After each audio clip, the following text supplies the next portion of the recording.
नमस्कार दोस्तों, आप लोगों का मेरे YouTube चैनल इतिहास भारत में स्वागत है। भारत का इतिहास बहुत सी महान हस्तियों से भरा हुआ है, जिन्होंने अपनी मातृभूमि की रक्षा के लिए अपने प्राण न्यौछावर कर दिए। और इन महान हस्तियों में एक नाम है महारानी पद्मावती का। महारानी पद्मावती, या जिन्हें इतिहास में महारानी पद्मिनी के नाम से भी जाना जाता है, 13वीं-14वीं शताब्दी में मेवाड़ राज की महारानी थी। इनके पिता का नाम राजा गंधर्व सेन था, जो कि श्रीलंका के सिन्हलीज राज के शासक थे, और इनकी मां का नाम महारानी चंपावती था। इनका विवाह मेवाड़ राज के शासक रतन सिंह से हुआ था। उस दौर में अलाउद्दीन खिलजी दिल्ली सल्तनत का सुल्तान था।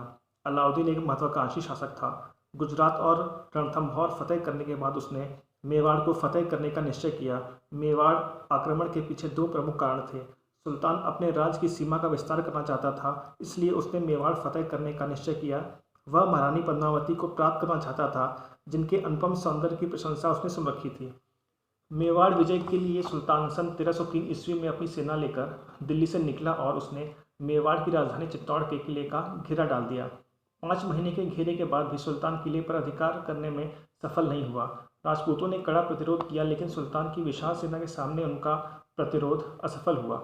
मेवाड़ के राजपूतों और सुल्तान की सेना में विनाशकारी युद्ध हुआ। राजपूतों ने बेहद वीरता से अपनी मातृभूमि की रक्षा के लिए युद्ध किया।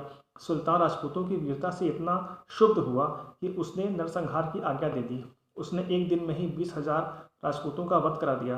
राजा रतन सिंह और उनके अन्य सहयोगी वीरता से युद्ध करते हुए वीरगति को प्राप्त हुए। इस विषम परिस्थिति में रानी पद्मावती ने अन्य राजपूत महिलाओं के साथ जौहर करने का निर्णय लिया। जौहर पुराने समय में राजपूत स्त्रियों द्वारा की जाने वाली एक क्रिया थी, जिसमें पति के वीरगति को प्राप्त होने के पश्चात स्त्रियां जौहर कुंड में आग लगाकर खुद भी उसमें कूद जाती थीं। इस प्रकार रानी पद्मावती का दुखद अंत हुआ, और सुल्तान अलाउद्दीन मेवाड़ को जीत करके भी रानी पद्मावती को हासिल ना कर सका। इस दुख को दिल में लिए वह 1316 ईस्वी में दुनिया से विदा हो गया। इधर राजपूतों ने अपना संघर्ष जारी रखते हुए चित्तौड़ पर पुनः अधिकार कर लिया। रानी पद्मावती और राजा रतन सिंह का नाम न सिर्फ मेवाड़ के इतिहास में, बल्कि भारत के इतिहास में भी अमर रहेगा। अपनी मातृभूमि की रक्षा के लिए अपने प्राणों को न्यौछावर कर देने वाली इन महान विभूतियों पर हिंदुस्तान हमेशा गर्व महसूस करेगा। इतिहास भारत के द्वारा इस वीडियो में मलिक मोहम्मद जायसी की कविता पद्मावत का जिक्र नहीं किया गया है। इस कविता की रचना उन्होंने 1540-41 ईस्वी के दौरान की थी। इस कविता की रचना के दौरान उन्होंने अलाउद्दीन द्वारा रानी पद्मावती के चेहरे को आईने में देखे जाने की बात लिखी है। हमारे फिल्मकारों ने भी जायसी की पद्मावत पर रानी पद्मावती के ऊपर फिल्में बनाई हैं। आज के दौर के ज़्यादातर इतिहासकारों ने जायसी द्वारा लिखित पद्मावत को एक काल्पनिक ग्रंथ माना है, और कहीं भी ऐसे साक्ष्य नहीं मिले हैं जिनसे जायसी के पद्मावत को समर्थन प्राप्त हुआ हो।